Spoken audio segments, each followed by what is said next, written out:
नमस्कार, मैं डॉक्टर त्रिशान हूँ। आप सबको भारत मौसम विज्ञान विभाग के साप्ताहिक मौसम परिचर्चा में स्वागत करता हूँ। आज का तारीख है 12 फरवरी। आगे बढ़ते हुए पिछले एक हफ्ते के दौरान जो मेजर सिनॉप्टिक सिस्टम है उसके बारे में अगर हम चर्चा करें तो पिछले एक हफ्ते के दौरान 2 वीक पश्चिमी विक्षोभ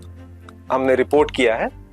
जो वेस्टर्न हिमालयन रीजन है उसके ऊपर से। पहला पश्चिमी विक्षोभ जो है वो 5 से लेके 8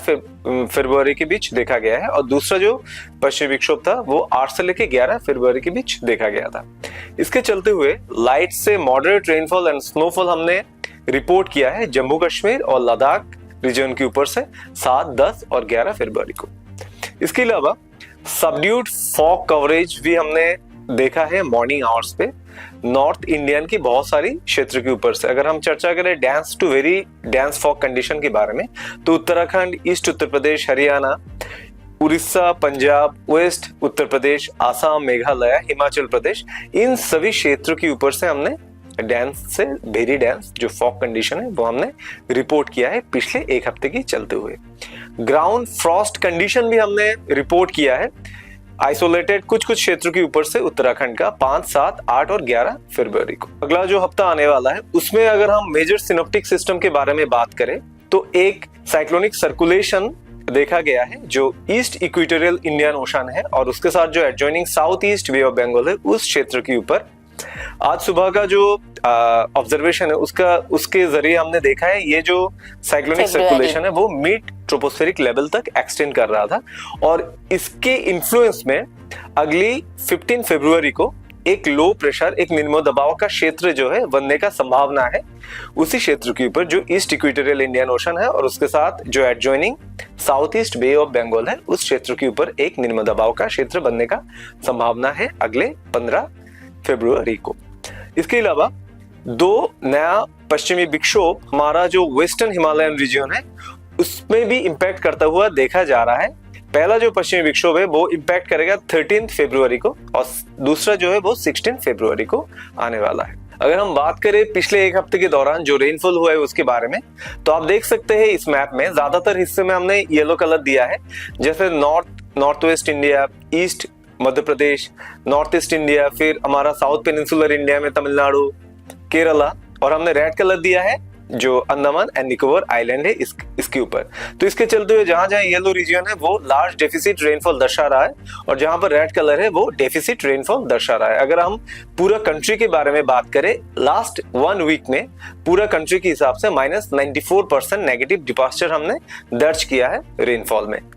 आगे बढ़ते हुए अगर सीजनल रेनफॉल के बारे में हम चर्चा करें जो शुरू होता है 1 जनवरी से लेके 11 फरवरी तक, उसमें अगर आप देखें ज्यादातर हिस्से के ऊपर लाल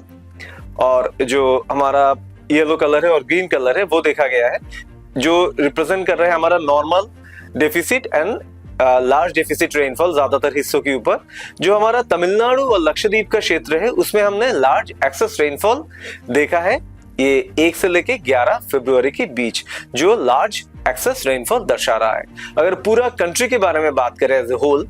इस ड्यूरेशन में पूरा कंट्री में -45% नेगेटिव रेनफॉल डिपास्चर हमने रिपोर्ट किया है। आगे बढ़ते हुए अगर चर्चा करें अगले 2 हफ्ते के दौरान जो रेनफॉल होगा उसके बारे में तो हमारा जो अंडमान निकोबार आइलैंड है, तमिलनाडु, जम्मू कश्मीर और हिमाचल प्रदेश के कुछ क्षेत्र, उत्तराखंड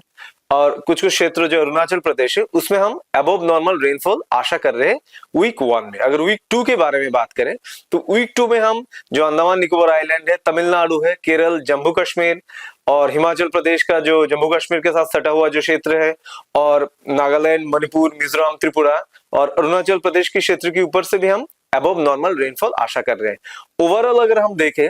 तो हम जो नॉर्थ और eastern part of the country है वहां पर हम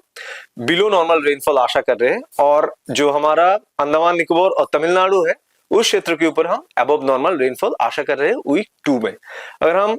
मिनिमम टेम्परेचर के बारे में बात करें तो मिनिमम टेम्परेचर जो है वो बिलो नॉर्मल रहने का संभावना है हमारा ईस्ट इंडिया के ऊपर, ईस्ट मध्य प्रदेश के ऊपर, विदर्भा, मराठवाड़ा, ईस्ट उत्तर प्रदेश और बहुत सारे क्षेत्रों के ऊपर साउथ इंडिया का। ये जो मिनिमम टेम्परेचर है वो अबव नॉर्मल रहने का संभावना है नॉर्थ वेस्ट इंडिया के ऊपर, स्पेसिफिकली जो गुजरात, मध्य महाराष्ट्र है और जो साउथ कर्नाटक का कुछ कुछ क्षेत्र के उसके ऊपर वीक 1 को एबव नॉर्मल रहने का संभावना है। मिनिमम टेम्परेचर वीक 2 के बारे में बात करें, जो मिनिमम टेम्परेचर है वो एबव नॉर्मल रहने का संभावना है नॉर्थ वेस्ट इंडिया में, वेस्ट